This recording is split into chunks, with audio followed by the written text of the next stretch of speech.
In this video, I'm going to show you how to remove password from Windows 11. Now, in order for us to do that, the first thing that we are going to do is just basically open the account settings or the sign-in options. You can definitely choose between the two, but it's going to take you somewhere here. Now, head over to the accounts, and then you're going to head over to the sign-in options. Now, you have the password here. You can go ahead and click that one.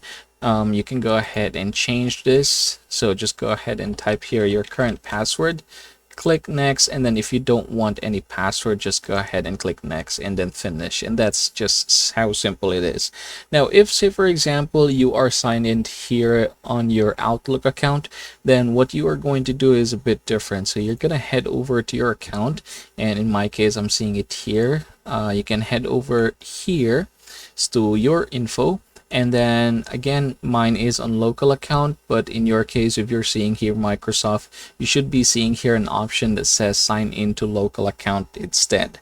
Again, in my case, it's asking me to sign into my Microsoft because it's the other way around on my end. And that basically is how you are going to do it. Now, once you are done with that, you can head over to the previous instruction I told you, sign in options, password, and then you can just go ahead and change your password and enter nothing. And that, everybody, is how you're going to remove password from Windows 11.